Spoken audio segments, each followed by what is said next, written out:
Spicy Latina Mom. My name is Laura and I'm teaching you how to cook healthy Mexican food. But today, I'm gonna tell you about this great experience that I had in Washington. I got to travel with Latina Blogger Connects to go and cover the PHA conference. What is this? This is an organization that works along with Let's Move from Michelle Obama, and they are trying to see how companies can change their policies, how they can influence in a healthier life. So our children eat more vegetables and fruits, and they are doing wonderful things. One of the panels that I liked the most was about obesity, and it was talking about this disease, talking about obesity, about as a disease and also acceptance. So I just enjoy it, and I hope you guys really enjoy it too. This is a problem I have dealing with since I was a child, so it was just very empowering to listening what they are doing about it. So I hope you enjoy. Leave me a comment, and I see you next week with another episode.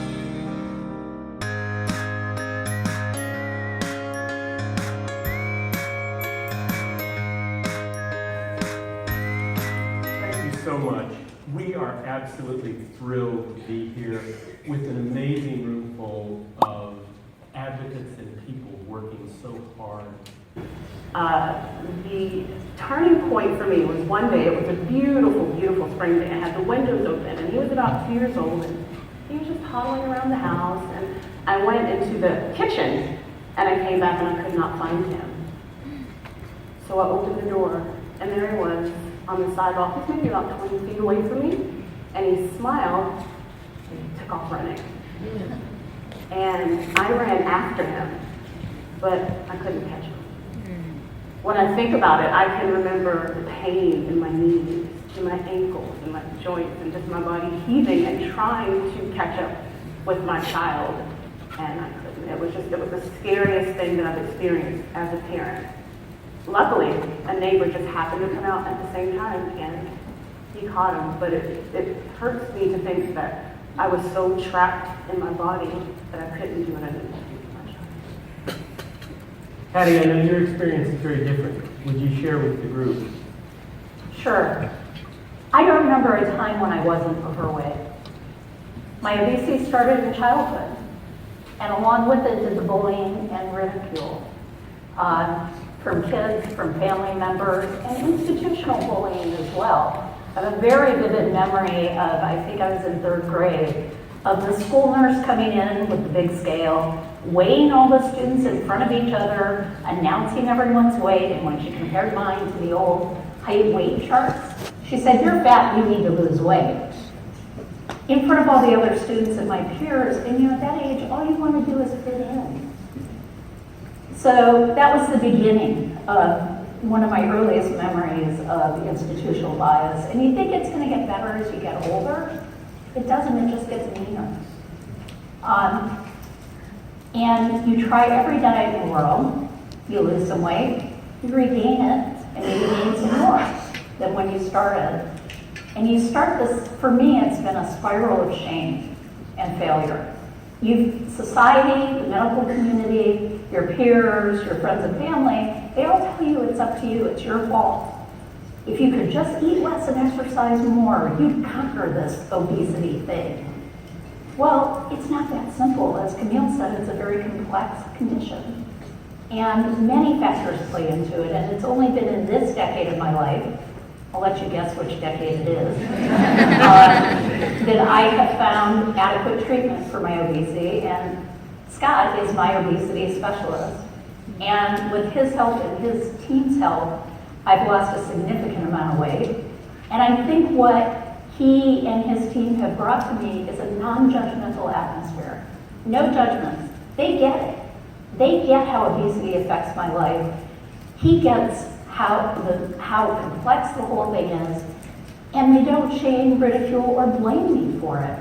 And only in that non-judgmental atmosphere have I been able to accomplish real and sustainable change.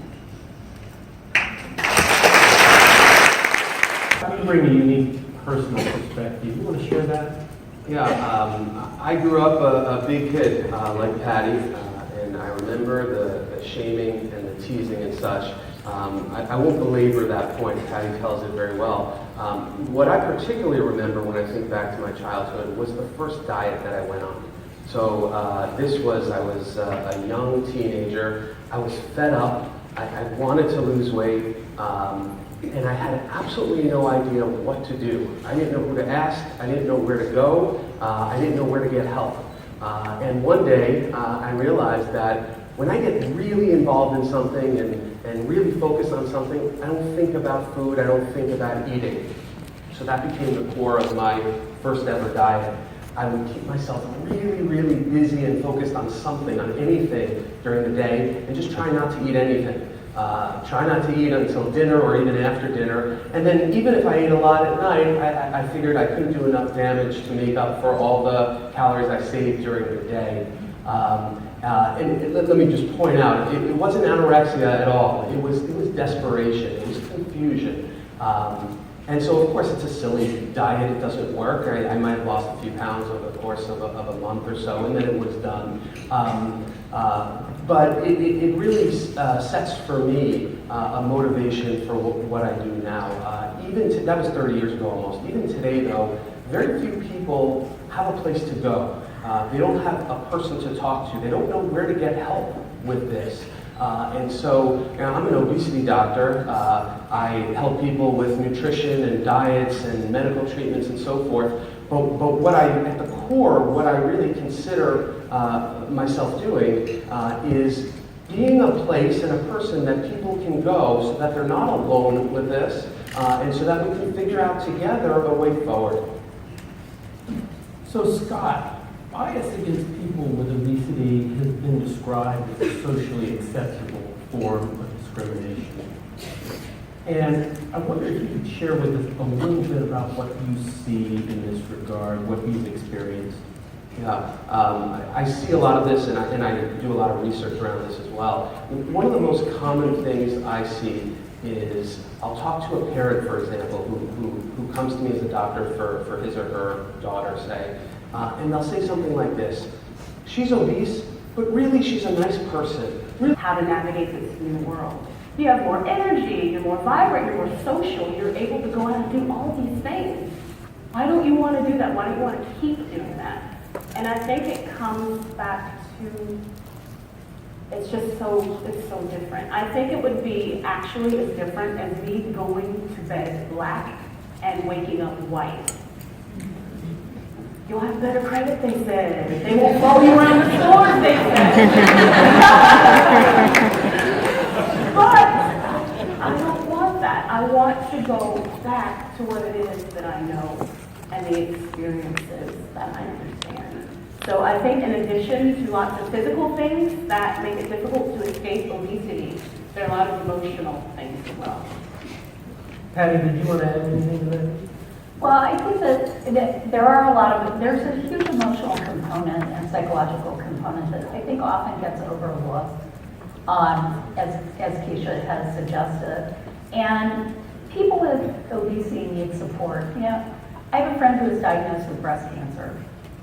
And as soon as she was diagnosed, she had an oncologist, an oncological surgeon, a plastic surgeon, a nutritionist, an acupuncturist.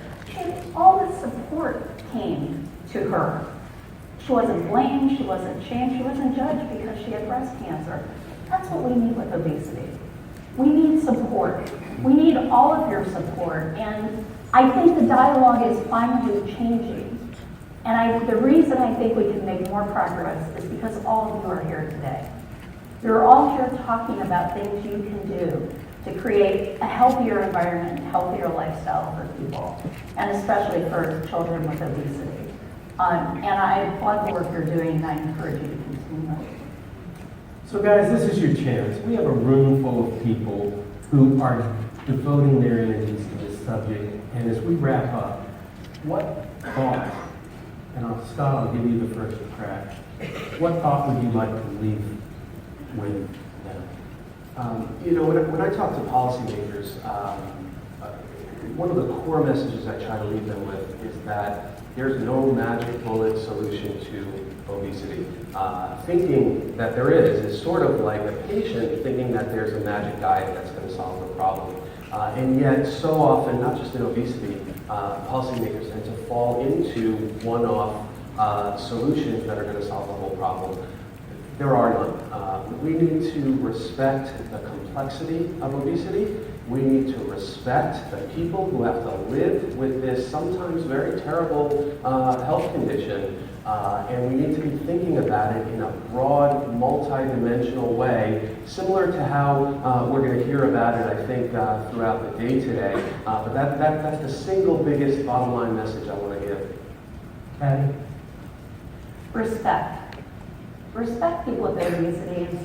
We need to move beyond the blame and shame and move to constructive solutions. PHA. And I want to impress upon you that there is no one solution.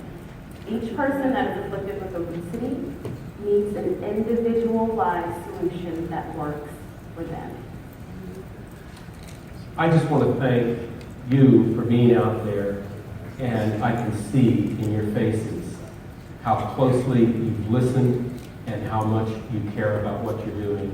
And so give yourselves a hand. Thank you.